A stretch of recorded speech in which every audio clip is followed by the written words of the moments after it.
warahmatullahi wabarakatuh. Waalaikumsalam warahmatullahi wabarakatuh. Alhamdulillahi rabbil alamin wa kafa.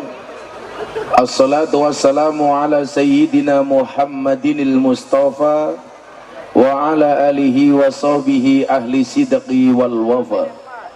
Subhanaka la ilma lana illa ma 'allamtana innaka antal alimul hakim wa tub alaina innaka antat tawwabur rahim. Rabbi israh li sadri wa yassir li amri wahlul 'uqdatam min lisani yafqahu qawli, amma ba'du. Hadratal muhtaramin, para masyayikh, para kiai, para habaib, para tokoh agama, tokoh masyarakat yang saya takdimi, para pejabat yang berkenan hadir dalam semua tingkatannya adalah TNI Polri yang saya hormati, pembawa wedang yang hati-hati,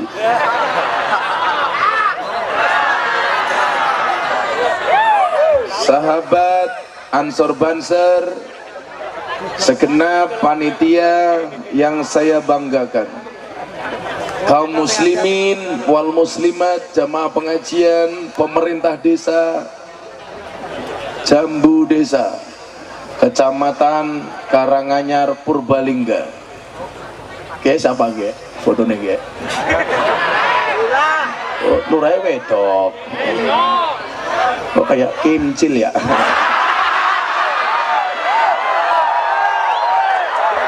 Ini dulu Nurai ge. Oh, dia Nurai. Canda. Oh, duduk.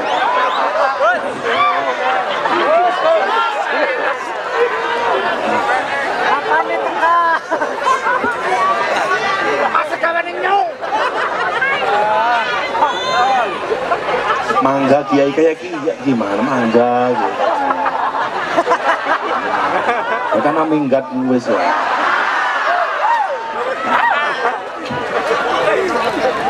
Alhamdulillahirabbil alamin.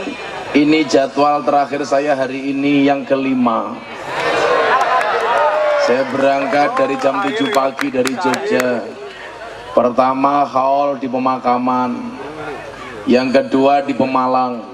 Pengajian paling heboh hari ini di Pemalang. Lampu merah dicegat, lebih dari 25.000 orang hadir. Masya Allah, mereka luar biasa. Kalau hari ini, malam ini Anda nikmatlah, tidak panas. Tadi siang mereka berduduk di atas aspal, tidak ada tenda, tidak ada tarup. Saya datang 2:30, mereka menunggu dari jam 11 siang.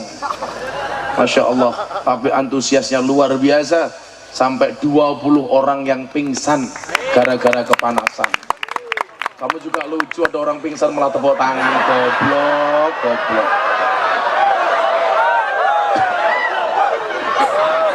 Kalau malam hari ini tadi dari Pemalang lanjut ke ngendi ya? Raden Kang Sadar.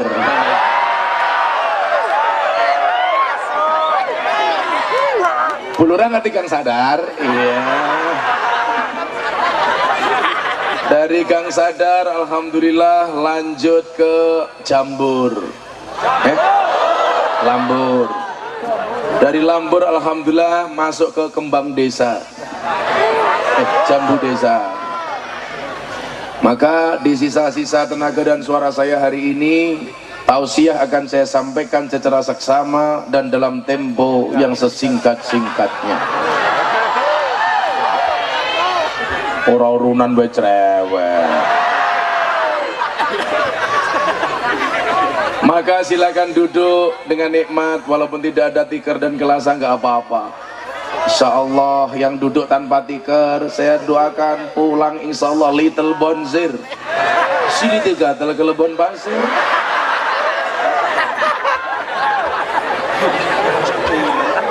Anaknya suket ya? Masa suket ketemu suket? Terima kasih Ibu Kepala Desa undangannya. Saya doakan mudah-mudahan kepala desanya panjang umur. Artinya apa, orang sedunia mati, kepala desanya hidup sendiri insya Allah. Banyak pemimpin yang membangun daerah yang dipimpinnya secara fisik dan jasmani, tetapi kadang-kadang pemimpin lupa untuk membangun daerah kepemimpinannya persoalan rohani. Banyak orang pemimpin membangun jalan, membangun fisik, membangun got, membangun sungai, tetapi kadang-kadang pemimpin lupa untuk membangun konsumsi rohani bagi warganya. Maka saya ucapkan terima kasih Bu Kepala Desa atas sumbangsihnya membangun masyarakatnya dengan mengadakan pengajian. Insya Allah akan memberikan keberkahan untuk desa kita. Amin. Ibu bapak rahimakumullah, Bu Kepala Desa harus tahu, saya kasih tahu sebelum saya lanjutkan. Sampai hari ini sudah 700 lebih kepala desa ditangkap sama polisi dan jaksa. 700 lebih. Ketika saya tanya kepada kepolisian, apa sih dosa yang dilakukan kepala desa sehingga ditangkap sama polisi dan jaksa? Kebanyakan dosanya adalah gara-gara makan dana desa. Hati-hati. Makanya ini saya sampaikan kepada Bu Lurah, mudah-mudahan Bu Lurah tidak ikut-ikutan. Amin. Di sini dana desanya ada berapa Bu Lurah? Coba kelas jambu desa yang dikelola sama kepala desa berapa? 1,2 miliar. Ini kalau orang mata duitan, tidak punya iman, tidak amanah, hati-hati. 1,2 itu bukan uang yang sedikit, Ferguson. Dan rata-rata pemimpin-pemimpin hari ini yang ditangkap sama polisi, jaksa, KPK adalah mereka yang merampok dana rakyat. Betul? Dana desa itu untuk kesejahteraan rakyat desa, bukan untuk diuntal kepala desa. Bu Lurah sudah mulai berpikir, aduh salah milih kiai.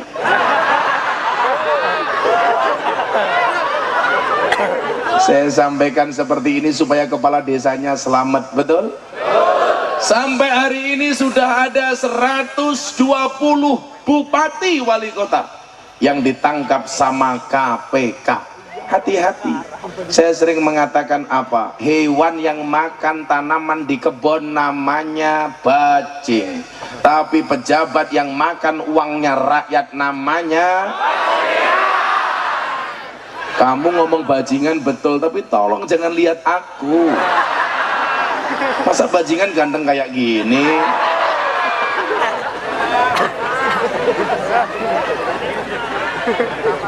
Maka Bu Lurah, Bu Kepala Desa, syarat supaya tegaknya sebuah kepemimpinan apapun tingkatannya, baik yang paling yang paling atas presiden, di bawahnya ada gubernur, di bawahnya ada bupati, di bawahnya ada camat, di bawahnya ada kepala desa, di bawahnya ada kepala dusun, RW, RT. Samalah kalau di kepolisian ada Kapolri, Kapolda, Kapolres, Kapolsek. Kalau beliau ini pasti dan Ramil, betul? Di atasnya Dandim, di atasnya Danrem, Dandim, dan Ramil, dan Cuk Jaran. Saya. Danjo itu komandan pucuk. Kalau di kepolisian saya pangkatnya AKBP, bukan Ajun Komisaris Besar Polisi, tapi aku kiainya Bapak Polisi. Maka kepala desa harus hati-hati. Kalau ngundang kiai nggak diamplopi itu melanggar KUHP pasal 378, penipuan. Sebenarnya diamplopi Gus, tapi isinya cuma sedikit. Pasalnya beda lagi, 335, perbuatan tidak menyenangkan. Kok kepala desanya sudah diingatkan tidak ditambahi, hati-hati kena pasal 44. Apa itu? Cacat mental.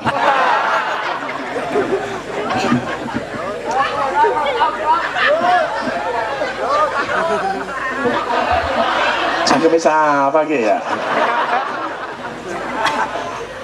Bapak Ibu yang saya muliakan, tegaknya sebuah kedaulatan yang hari ini kita berharap presiden yang baru telah dilantik, masa jabatan baru telah dilantik dengan diwakili Pak Kiai Ma'ruf Amin. Saya minta Anda mendoakan presiden dan wakil presiden. Ingat, sudah tidak ada lagi 01, sudah tidak ada lagi 02. Pak Prabowo sudah legowo.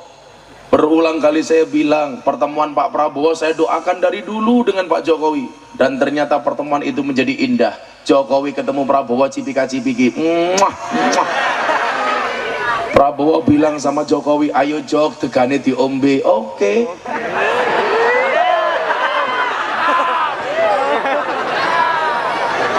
Ayo wo, kopine diombe. Durung teka.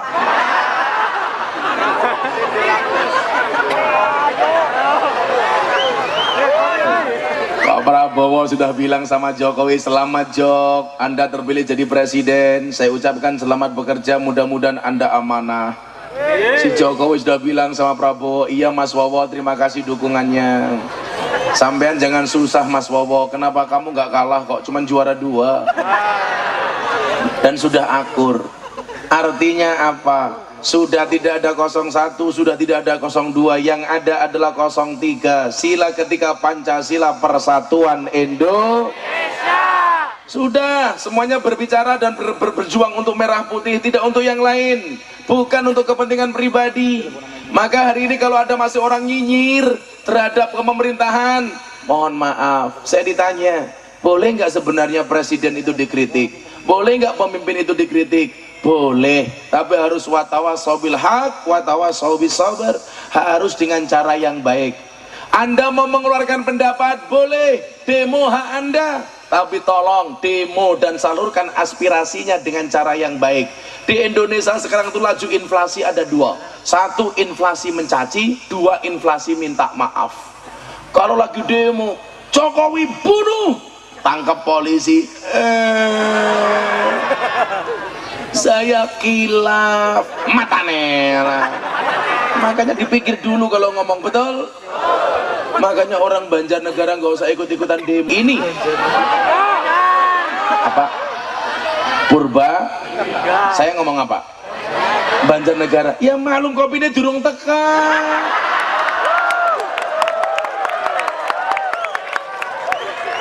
Kan ini ngelak.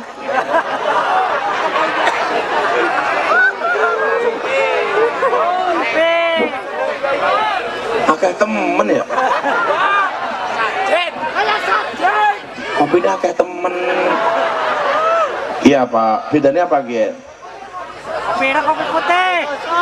Itu untuk siapa? Untuk kepala desa. Oh Pak ajudan siapa? Bukan ajudan, asisten, goblok. Ajudan. Asistennya Inyong itu ajudan. Pedok temen ya, kurang ajar temen. Ajudannya cangkirnya gede, kayak ini cilik.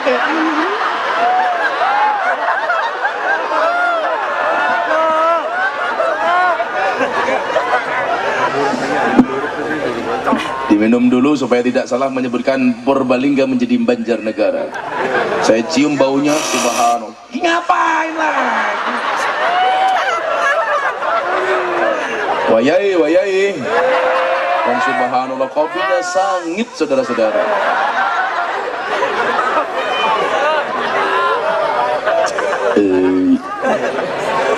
Saya di mana-mana Pak, yang saya minum cuma 2 ini, kopi sama degan. Ini untuk detox. Kalau kopi pahit itu untuk melindungi jantung. Mau saya paham, ngerti Pak? Kalau minuman kemasan seperti Fanta, Coca-Cola, Sprite, Fanta, soft drink, soft tech, saya nggak minum.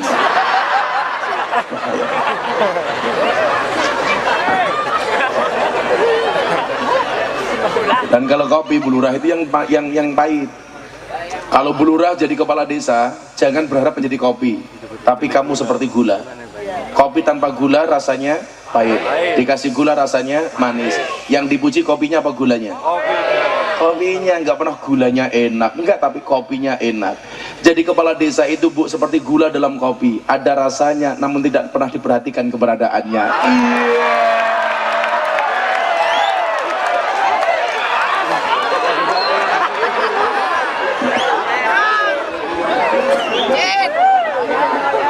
Jadi pejabat itu kalau baik jangan minta dipuji, kalau jelek siap-siap dicaci maki.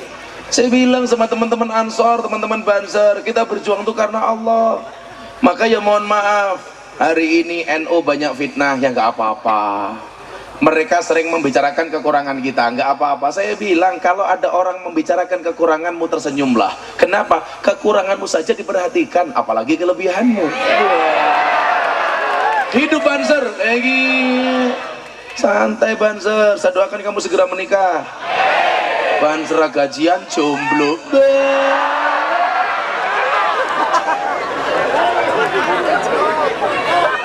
Kurang wayai nikah Banser. Sudahlah, tanda akan datang satu saat kamu akan dipertemukan dengan orang yang tepat, yang kedatangannya untuk menetapkan karena nafsu sesaat. Saya doakan Banser-Banser jomblo segera menikah dengan janda anak 15.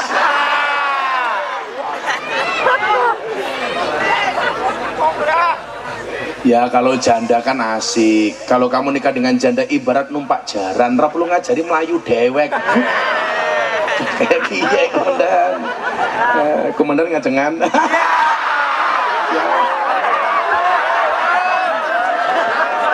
Sallu ala Nabi Muhammad. Iya kiai ini ngaji lagi ini bagi-bagi badokan. Beriman ya. Ya Allah. Monggo Pak diuntal Pak, monggo. Diuntal.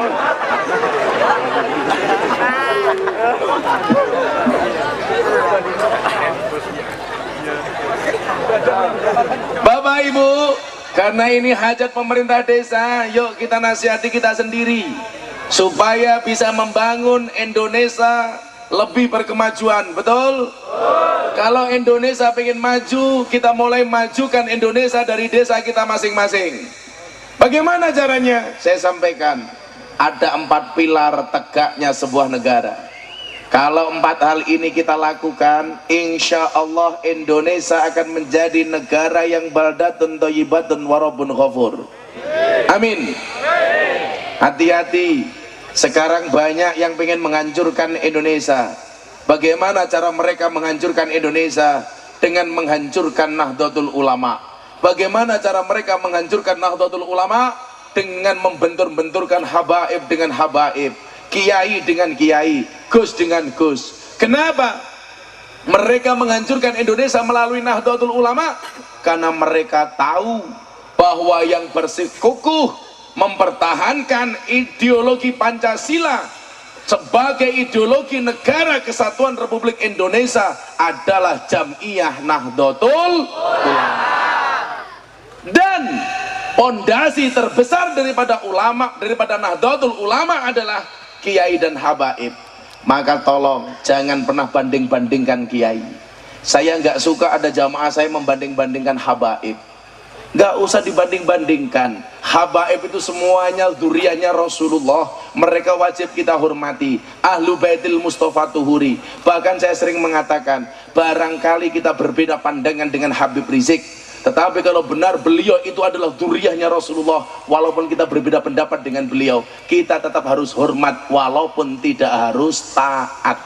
Karena di dalam kitab taklim disebutkan al-hurmatu khairum minat ta'ah. Hormat itu lebih didahulukan daripada taat.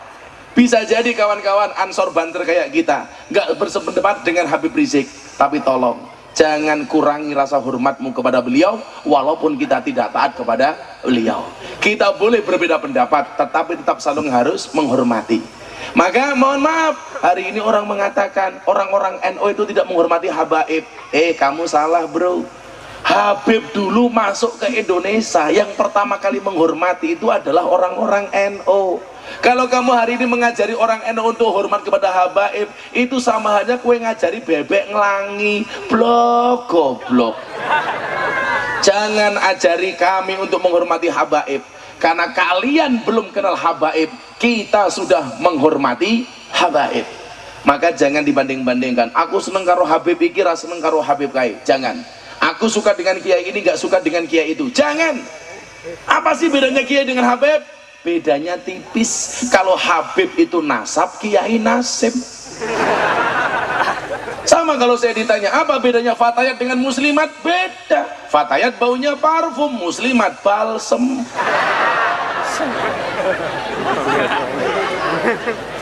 Fresh Care, PPO, minyak angin,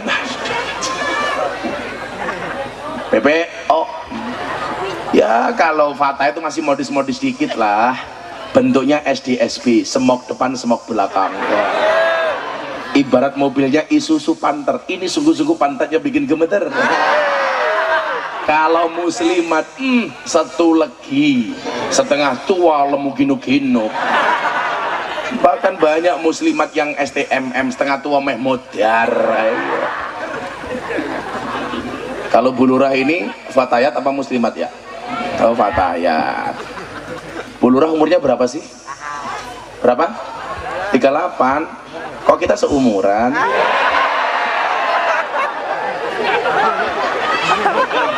Codot.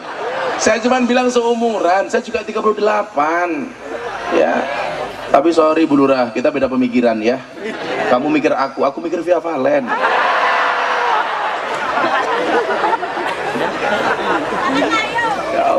Ya Allah, sallu ala Nabi Muhammad. Maka jangan banding-bandingkan, saya paling nggak suka. Anda boleh suka dengan saya, tapi tolong jangan menjelekkan yang lain. Anda boleh cinta dengan yang lain, tapi jangan menjelekkan yang lain. Kiai itu punya maziah masing-masing. Kiai itu ibarat rumah makan, ada spesialis rawon, ada spesialis soto, ada spesialis rujak, ada spesialis pecel lele, ada spesialis rujak congor dan lain sebagainya. Apa? Cingur. Rujak cingur. Inyong ngomong apa? Ya apa pong congor-congor inyong dewek ya. Pengajian urunane 1000 cerewet bae. Kaya nganang wis tua jilbabe pink.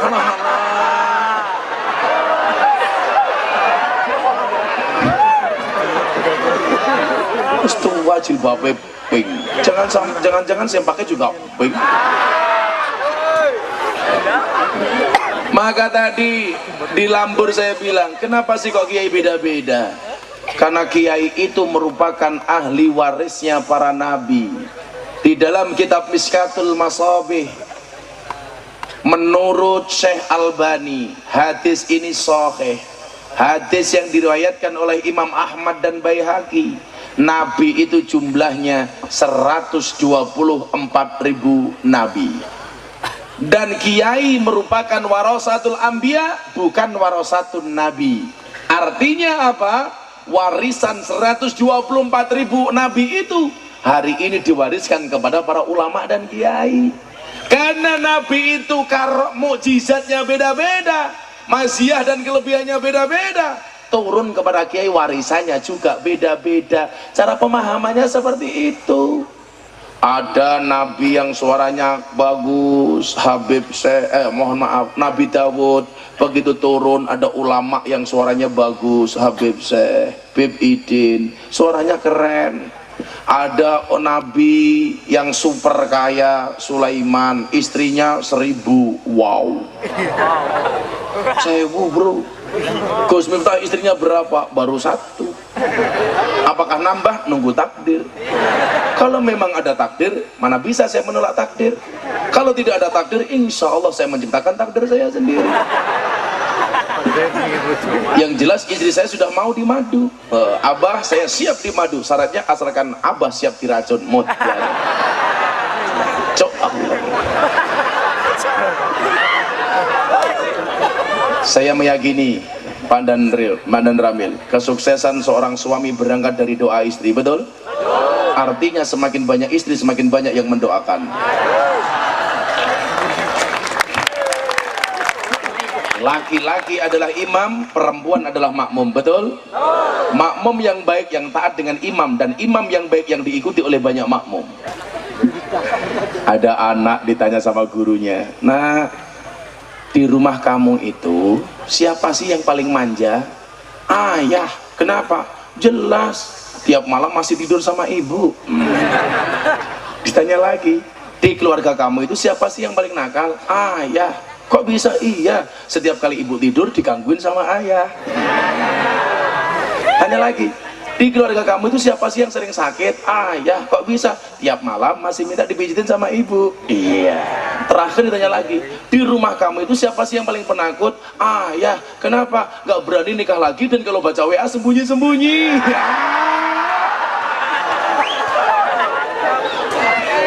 Oh ini ya teka dia, ya teka. Ya meleng guyu. Maka saya meyakini perempuan itu jauh lebih perkasa daripada laki-laki. Betul? Seorang laki-laki berani menghadapi ribuan ekor lebah untuk membawa sebotol madu, tapi seorang laki-laki tidak berani menghadapi seorang istri untuk membawa seorang madu. Betul? Entek manukmu tak kandani. Hebat perempuan. Maka kepala desanya perempuan, karena memang perempuan jauh lebih kuat daripada laki-laki. Buktinya apa perempuan lebih kuat daripada laki-laki? Jelas, pabrik susu 2 dibawa sendiri. Laki-laki lemah, lemah bro, nggawa ndok loro sambalan karo manuk.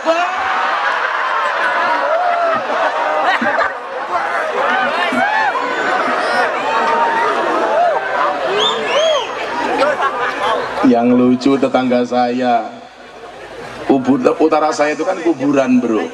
Tetangga saya istrinya mati, hari kedua suaminya ke kuburan bawa kipas angin. Saya tanya, untuk apa bro? Istri saya wasiat saya boleh menikah lagi kalau kuburannya sudah kering. Terus saya kipasi supaya cepat kering. Delalah musim hujan. Garing-garing. Santai lah, insya Allah istri saya tetap satu. Satu di Jogja, satu Purbalingga, satu di Sumatera, insya Allah. Yang bilang amin pasti janda. Iya. Kenapa dia mengucapkan amin? Karena berharap dengan aku. Sorry, kalau aku harus menikah tidak mungkin dengan janda tua, Ferguson. Kalau aku menikah dengan janda tua, aku bisa mati duluan, Ferguson. Kenapa? Aku bisa keracunan. Keracunan apa? Susu kadaluarsa.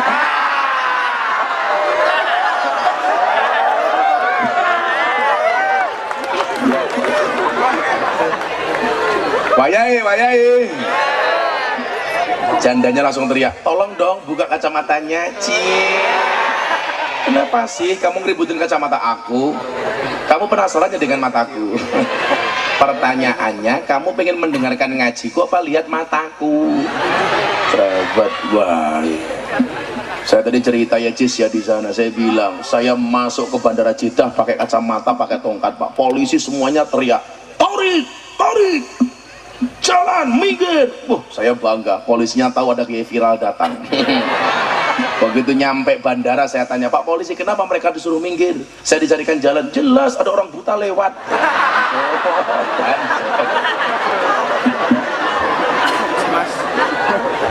Mereka gak terkena, dikira orang buta, menghina. Terus dari mana boleh? Dari belakang karena di area sini nggak boleh. Maka tadi saya naik panggung, ibu-ibu teriak, wow si buta dari gua hantu. Anda tahu si buta dari gua hantu? Yang digendong siapa? Nih orangnya. Oh kayak munyuk ding bro, sorry bro. Ya udah saya keluarin juga. Ada 4 pilar tegaknya sebuah negara. Yang pertama bi'adil umara, pemimpinnya harus adil, bulurah harus adil. Adil itu konsepnya apa? Wadu'u syai'in fi mahalli, menempatkan segala sesuatu sesuai dengan porsinya. Adil itu gak harus sama. Maka bulurah Anda punya wewenang membagi 1,2 M, distribusikan secara adil. Rusaknya sebuah negara karena pemimpinnya tidak adil. Maka kalau Anda cinta dengan Indonesia, doakan Pak Jokowi, Pak Kiai Ma'ruf, mudah-mudahan menjadi pemimpin yang amanah.